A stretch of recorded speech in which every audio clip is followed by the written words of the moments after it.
چندہ کرنا متولی صاحب کی ذمہ داری ہے، سیکرٹری صاحب کی ذمہ داری ہے، دیگر ممبران کی ذمہ داری ہے، طلباء کی ذمہ داری نہیں ہے۔ چمڑا اکٹھا کرنا یہ مدرسے کے منتظمین کی ذمہ داری ہے، مدرسے کے بچوں کی نہیں۔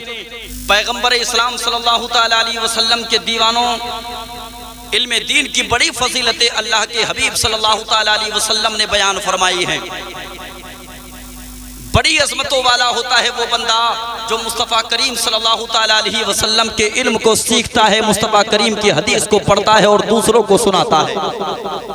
بڑی عظمتوں والے ہوتے ہیں وہ علماء کہ جن کے سینوں میں مصطفیٰ کریم صلی اللہ تعالیٰ علیہ وسلم کی احادیث موجود ہوتی ہیں، رب کا قرآن موجود ہوتا ہے۔ طلباء علوم نبویہ کی اگر میں بات کروں تو ان کی عظمت کا آپ اندازہ نہیں لگا سکتے۔ اتنا اسٹیٹس بلند ہے ان کا، اتنا معیار بلند ہے، اس قدر فضیلتوں والے ہیں وہ کہ آپ تصور نہیں کر سکتے۔ نبی کونین صلی اللہ تعالیٰ علیہ وسلم نے فرمایا کہ جب طالب علم اپنے گھر سے نکلتا ہے دین کا علم حاصل کرنے کے لیے تو اللہ کے فرشتے اس کے قدموں کے نیچے اپنے پروں کو بچھاتے ہیں۔ طالب علم کے قدموں کے نیچے اللہ کے فرشتے اپنے پر بچھاتے ہیں، اور بہت سے مدارس میں انہی طلباء علوم نبویہ کی کمر پہ چمڑا لدوایا جاتا ہے۔ یہ افسوس کا مقام نہیں تو اور کیا ہے؟ بھلے ہی اس کو کچھ لوگ یہ نام دیں کہ دین کی خدمت ہے، دین کی خدمت کرنا علماء کی ذمہ داری ہے، لیکن چمڑا اکٹھا کرنا علماء کی ذمہ داری نہیں ہے۔ دین کی خدمت کرنا علماء کی ذمہ داری ہے، لیکن گھر گھر جا کر کے وہ طالب علم جو بھیک مانگتے ہیں، علماء ان کو بھیک مانگنے پہ مجبور کر دیتے ہیں۔ وہ مجبور ہو کر کے جو دروازے پہ جا کے دستک دیتے ہیں، کسی کے گھر سے 10 روپیہ لیتے ہیں، کسی کے گھر سے 20 روپیہ لیتے ہیں، ان کو جو اس طرح سے ٹارچر کیا جاتا ہے، ان پہ جو ظلم و تشدد کیا جاتا ہے، یہ اس کا حکم نہیں دیا گیا کہ علماء کو یہ بھی کرنا ہے۔ یہی تو طلباء علوم نبویہ آگے چل کے علماء کی شکل اختیار کرنا ہے، ان کو انہی سے تو دین کا کام ہونا ہے، اور انہی کی عادت میں اگر شامل ہو جائے گا چندہ کرنا، انہی کی عادت میں اگر شامل ہو جائے گا مانگنا، تو پھر علماء کا معیار بڑھے گا نہیں، علماء کا معیار گھٹ جائے گا۔ سینکڑوں مدارس ایسے ملیں گے کہ جن کے دروازے پہ طلباء علوم نبویہ کھڑے ہوتے ہیں۔ کس لیے کھڑے ہو بیٹا؟ بولے مدرسے کے چندے کے لیے کھڑے ہیں حضرت۔ وہ بچے خود اپنی خوشی سے کھڑے نہیں ہوئے، اپنی مرضی سے کھڑے نہیں ہوئے، ان کو کھڑا کرنے والا کوئی اور ہے۔ جس نے ان کو کھڑا کیا ہے ان کو ہوش کے ناخن لینے کی ضرورت ہے۔ آج ہم اپنے مدرسے میں پڑھنے والے بچوں کو کس طرف لے کے جا رہے ہیں؟ اگر وہ کامیاب ہو گئے تو ٹھیک، ورنہ پھر وہ جو ماضی کی تاریخ ان کو یاد آئے گی کہ چلیے بچپن میں ایسے کام ہوتا تھا، اب ہم ایسے چندہ کر لیتے ہیں۔ نہ جانے کتنے باہر جا کر کے آپ دیکھیں علاقوں میں لائن میں لگے ہوتے ہیں، پوری پوری دوپہری ان کو ہو جاتی ہے گھومتے گھامتے چندہ کرتے کرتے۔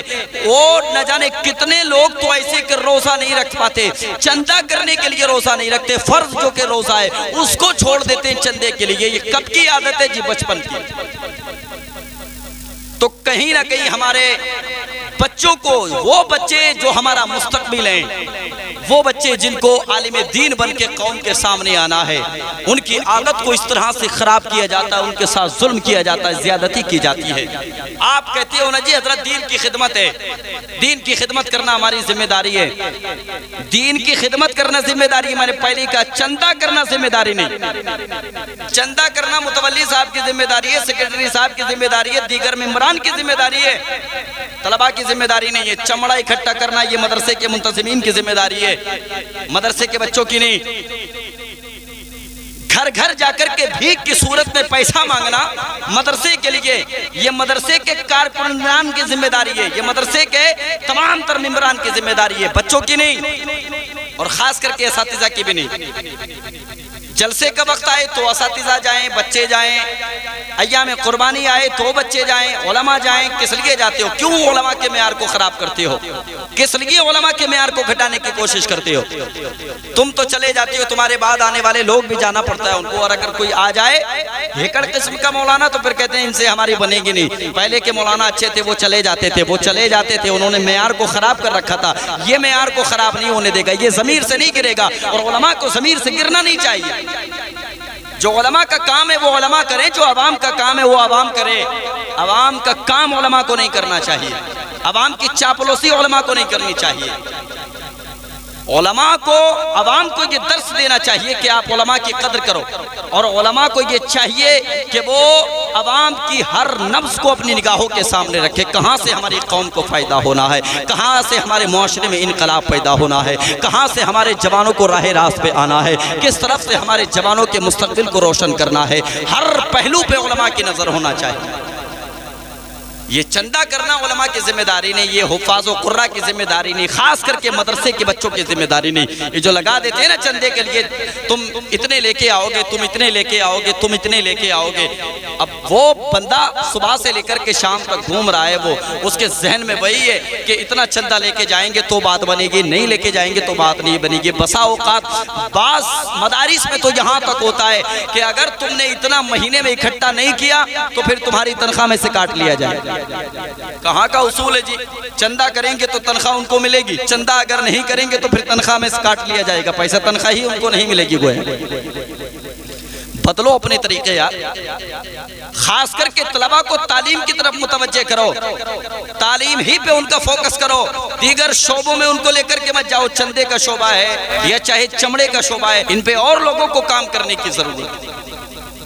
طلباء علوم نبویہ کو صرف تعلیم پہ فوکس کرنا چاہیے، بڑھنا چاہیے، آگے پڑھنا چاہیے۔ جب پڑھیں گے تو پھر آگے بڑھیں گے، انشاءاللہ انقلاب زندگی میں پیدا ہو جائے گا۔ اور اگر بچپن ہی سے عادتیں خراب ہو جائیں گی، بچپن ہی سے اگر لاپرواہی کا ماحول طلباء علوم نبویہ کرتے ہوئے نظر آئیں گے، اگر بچپن ہی سے اپنے ماحول میں چینجنگ پیدا نہیں کریں گے، اگر بچپن ہی سے اپنی ذمہ داری محسوس نہیں کریں گے، تو ایک وقت وہ آئے گا علم دین بھی حاصل نہیں ہو پائے گا، مصطفیٰ کی شریعت بھی حاصل نہیں ہو پائے گی، نبی کی حدیث بھی حاصل نہیں ہو پائے گی۔ یاد رکھیں، نہ خدا ہی ملا نبی صلی اللہ علیہ وسلم، نہ ادھر کے رہے نہ ادھر کے ہم، نہ اچھے عالم بن پائیں گے۔ اللہ اکبر، ہمیں اچھا عالم بننے کی ضرورت ہے، تو پھر ہمیں اپنے بچپن کو صحیح معنی میں استعمال کرنا ہوگا۔ ہمیں اچھا قاری بننے کی ضرورت ہے، تو بچپن میں صحیح معنی میں اپنے وقت کو مذہب اسلام کی بقا کے لیے خرچ کرنا ہوگا، مذہب اسلام کے تحفظ کے لیے خرچ کرنا ہوگا۔ اللہ اکبر، علم سیکھیں گے تو بچے آگے بڑھیں گے، علم سیکھیں گے تو بچے بلندی پہ جائیں گے، علم سیکھیں گے تو بچے عروج پہ جائیں گے، علم سیکھیں گے تو بچوں کا معیار عوام کے اندر پیدا ہوگا، علم سیکھیں گے تو علماء کا تقدس انشاءاللہ آسمان کی بلندیوں سے باتیں کرتا ہوا نظر آئے گا۔ یہ جو چندے کی ذمہ داری ہے، یہ بچوں کی ذمہ داری نہیں ہے، مدارس اسلامیہ کے ذمہ داران کی ذمہ داری ہے۔ اللہ اکبر، کمیٹی کے ممبران کی ذمہ داری ہے، جو کمیٹی کے ممبران کی ذمہ داری ہے وہ کام بچوں سے ہرگز نہ کرایا جائے۔ جو بچوں کی ذمہ داری ہے وہ بچوں کا کام کمیٹی والے نہیں کر سکتے، تو پھر کمیٹی کا کام بچے کس لیے کریں گے؟ یہاں اساتذہ کو ایکشن لینے کی ضرورت ہے۔ بچوں سے نہ کہا کریں کہ چلے جاؤ بیٹا، چلے جاؤ بیٹا، چلے جاؤ، نہ نہ نہ، بالکل قطعی کہنے کی ضرورت نہیں ہے۔ آپ تو کہیں گے بھلائی کے لیے، مگر بچوں کے مستقبل کے ساتھ کھلواڑ کرنے کا باعث آپ بن جائیں گے۔ اللہ اکبر، اگر آپ بھی چاہتے ہو کہ میدان محشر میں طلباء علوم نبویہ آپ کے سامنے سائل بن کے کھڑے نہ ہوں، آپ اپنی زندگی کے بارے میں آپ سے مطالبہ نہ کریں، اپنے وقت کے بارے میں آپ سے مطالبہ نہ کریں، تو پھر اپنے تمام تر طلباء علوم نبویہ کے ساتھ انصاف کرنا سیکھو، اپنے تمام تر شاگردوں کے ساتھ محبتوں سے پیش آنے کے بعد ان کے وقت کی قدر ان کی نگاہوں کے سامنے لانے کی کوشش کرو، ان کے وقت کی اہمیت کو ان کی نگاہوں کے سامنے اجاگر کرنے کی کوشش کرو۔ ایسا کرو گے، اچھا عالم دین بن کر کے ایک بیٹا ہمارے مدرسے سے نکلے گا، اور جب وہ اچھا عالم دین بن کر کے نکلے گا، معاشرے میں اس کی عزت ہوگی، اس کی عزت نہیں بلکہ اس کے سارے اساتذہ کی عزت ہوگی، اور انشاءاللہ وہ جب تک دنیا میں رہے گا اللہ کی برکتیں اس کے اساتذہ پہ نازل ہوتی رہے گی۔